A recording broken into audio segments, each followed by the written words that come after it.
according to the last several United States Conference of Mayors, that's when all the mayors from around the country get together and have a conference and chit-chat. You know, how's it going in your city, Bob? How's it going in your city, John? Sally, what's going on in Philadelphia? You know, that kind of stuff.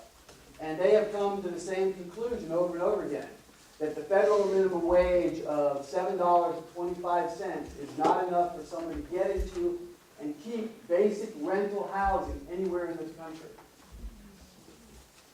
What? You mean you can work a full 40-hour-a-week job in the United States of America and still the roof over your head is nothing other than a bridge? That's what's going on, folks. And the reason is because for 10 years, the United States Congress did not adjust the federal minimum wage. For 10 years. Okay? And when they got around to doing it, they used the same old past previous policy that we have, which is to go less than the distance financially than someone needs to get to the federal poverty guideline.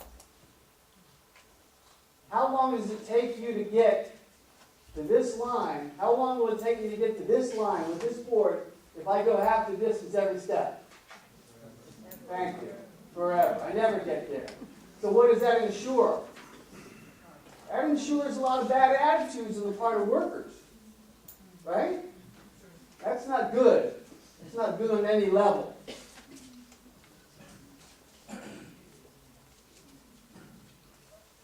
On March the 2nd, and I'm not a Democrat or Republican, I just come across with that right now. I'm an issues guy.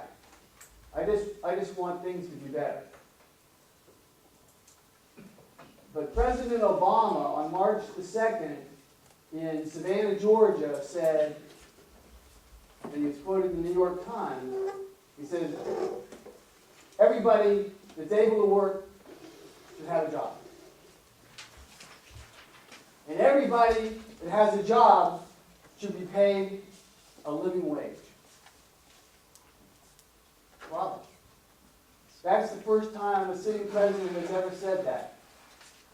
And Jimmy Carter has said that after he left.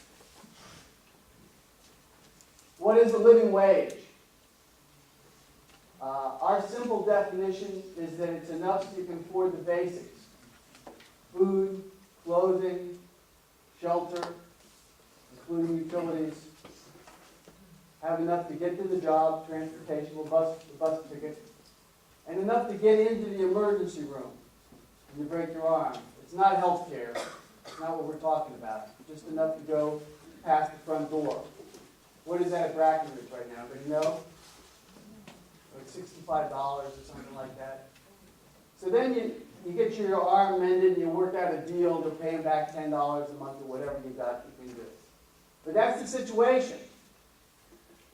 So that sounds reasonable, doesn't it? Because I'm not even talking a one-bedroom apartment. I'm talking about an efficiency apartment. But you can't afford to do that now. Well, what we did starting in 1997 is I designed a single national formula that ensures that anybody working 40 hours in a week would be able to afford basic food, clothing, and shelter, including utilities, wherever that work is done throughout the United States of America. And I used the HUD Section 8 formula in order to do that. That's a landlord subsidy program. So I just pick up part of their formula and put it in ours. That's what this card is about, simple bullet point of that. So we think it's a reasonable approach. But since we devised this formula, the United States military has shifted its pay pattern from VAH to BAH. It's now Base Housing Allowance. They flip the letters around. But what that does, though, is it takes into the locality of where somebody is. If they move somebody from this city to that city, they want to be sure they're okay. Does that make sense? Yeah, they thought it made sense.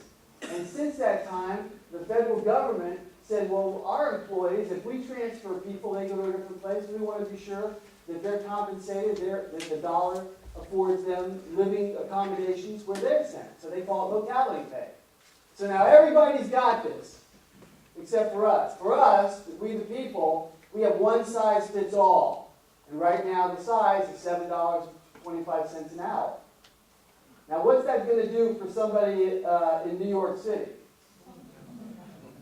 Not much. You're going to remain homeless. Same thing has happened here in Austin, Texas. But what's that going to do in Harlingen, Texas? What's the effect of that?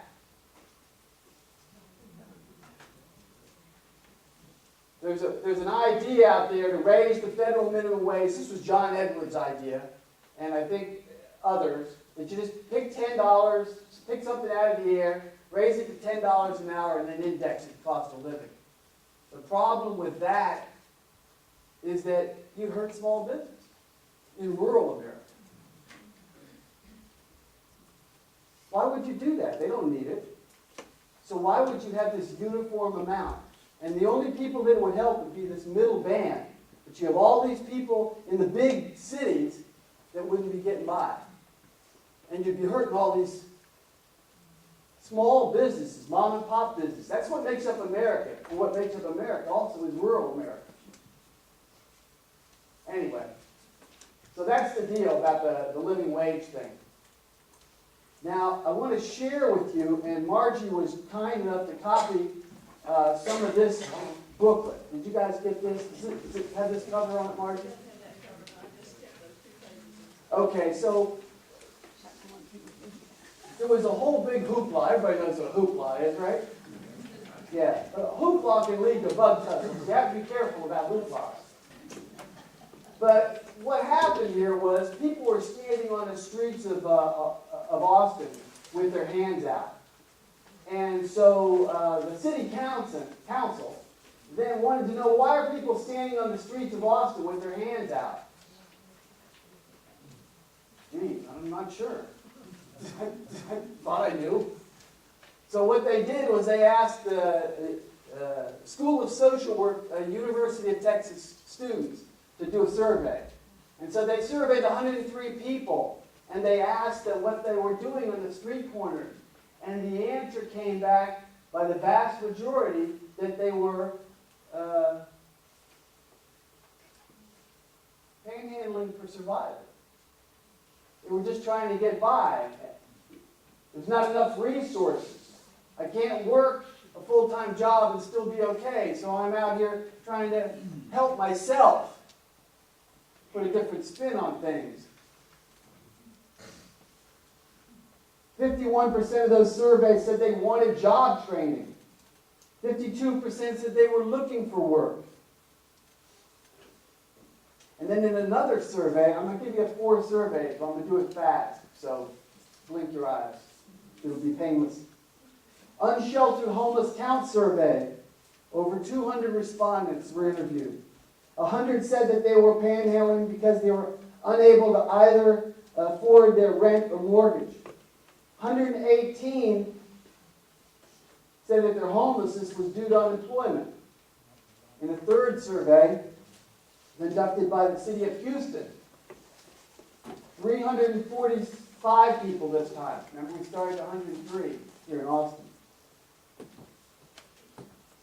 250 or 72% said they were panhandling for survival. Same thing. Same response. When they were asked whether or not, I'm a violator of my own rule here. When asked whether or not they were enjoying panhandling, they said, "Are you kidding? Who would want to stand on a Texas street corner having people spit at you, throw bottles at you in 100+ degree heat?" This is not logical.